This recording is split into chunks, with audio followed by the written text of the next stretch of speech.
For 1,000 years, when the people of the continent saw a certain wrongness in the night sky, riders made of frost and shadow tearing across it, they knew what it meant. Death was coming. War was coming. The wild hunt had ridden out. They were right to be afraid. They were wrong about almost everything else. Because every part of that legend, the ghosts, the omen, the riders of the dead, was a mask, and what wore it was not a spirit, and not a warning. It was an army, a living one, with a reason all its own. In this episode, we pull that mask off the most feared legend the continent ever told, and find underneath something far more frightening than a ghost. A people with nothing left to lose. Ask anyone on the continent what the wild hunt was, and they would lower their voice before they answered. A cavalcade of skeletal riders sweeping across the night sky on the bones of long-dead steeds. They came, the stories said, as an omen, like a comet burning across the dark, a sign that war was near, that the year ahead would be soaked in blood. And they took people. That was the part that turned a story into a terror. Out on the edges of the world, travelers vanished from the road, leaving nothing behind. And sometimes, this was the detail that froze the blood. Sometimes they came back. Years later, decades later, returned to villages that had already buried them, to children who had grown old without them. And they themselves had not aged a single day. The hunt had taken them. Everyone knew it. No one could say where. So the continent did what frightened people always do. It gave the terror a name it could live with. Ghosts. The riding dead. A curse out of the cold between the stars. They never once guessed the truth. And that was exactly how the hunt wanted it. And here is where the story turns, because underneath the rusted armor, underneath the skull-shaped helm and the spectral glow, there was flesh, there was blood, there were faces. The wild hunt was not a procession of the dead. It was a cavalry, an elite one. Warriors called the Aen Elle, the older folk. Elves from a world that was not this one, and their king, the Lord of Nightmares himself, was no spirit. He was a general named Eredin, cold, brilliant, and entirely alive. The ghosts were a costume, the skeletal armor, the skull helmets, the voices twisted into something inhuman, the ship of bones that haunted the northern waters. None of it was magic gone wrong. All of it was deliberate. Eredin had looked at the frightened people of the continent and understood what most conquerors never learn, that fear does the work of an army for free. Let them believe you are death itself, and half of them surrender before a single blade is drawn. So the older folk dressed as the dead. They let the legend grow. They became the omen on purpose, because a people who think they are fighting ghosts never think to ask the one question that mattered. What does an army of the dead need? Nothing. What did the wild hunt need? That was the whole secret.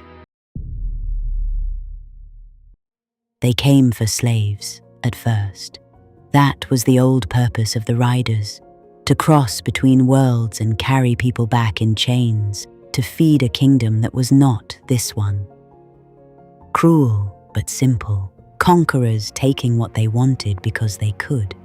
But by the time the hunt rode hardest across the continent's sky, the reason had curdled into something darker and stranger and almost human. Their world was dying. A cold had come to the land of the older folk.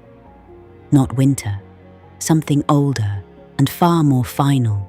a white frost that crept across their world and killed everything it touched, a slow apocalypse with no spring waiting at the end of it. The most feared hunters the continent had ever known were themselves being hunted by an enemy they could not fight, could not flee, could not bargain with. And so their conquest became something else, an evacuation written in other people's blood. Eredin was no longer riding out for glory, or for slaves, or for a crown.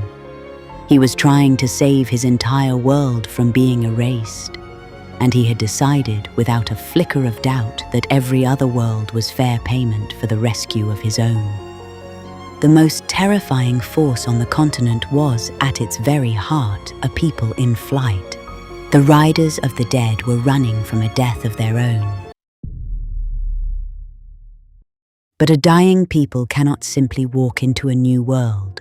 The doors between worlds had been closing for centuries, ever since the cataclysm that first scattered the races across the dark, the same convergence that spilled monsters and magic and men into a world never meant to hold them all. To force those doors open again, fully, permanently, wide enough to move an entire people from one dying world into a living one, Eredin needed a key. A power old enough and rare enough to tear the walls between worlds apart. And there was exactly one such power left. It ran in the blood of a single child. We've circled that child again and again now, without ever naming what she truly is. A girl bound by an old law to a witcher who never asked to be a father. A girl a sorceress came to love as her own. The hunt cared for none of that. To Eredin, she was not a daughter or a miracle or a person. She was a door, the last door, and he would cross the whole of the world to reach her. This is the collision the entire story had been bending toward. On one side, an army from a dying world, fearing nothing, with nothing left to lose. On the other, a witcher, a sorceress, and the child they had each, in their own way, refused to give up. What exactly made her blood the key? Why fate itself seemed to bend around this one girl? That is the last secret, and it belongs to the end of the story. The legend said ghosts. The truth was invaders, and underneath the invaders was something the continent never had the courage to imagine. A people fleeing the end of their own world, willing to burn yours to the ground to buy themselves a little more time. Pull off every mask, one after another, and the most feared power on the continent becomes something almost unbearably ordinary. Not a curse, not an omen, just the desperate, ruthless will to survive. Wearing the face of death because death was easier to sell than the truth. This was what came for the family. Not a monster a witcher could put down with a silver blade, not a beast to be tracked and bled. A king as cornered and desperate as Geralt himself, fighting, in his own terrible way, for everything he had left. Because the most dangerous enemy you will ever face is not the one who hates you. It is the one who has nothing left to lose. They crossed worlds for the blood of a single child. Next time, we follow the secret they were hunting, the power in her blood, the fate around her name, and the final truth every kingdom feared. The Elder Blood. Stories end, legends endure. Subscribe and walk the path with us.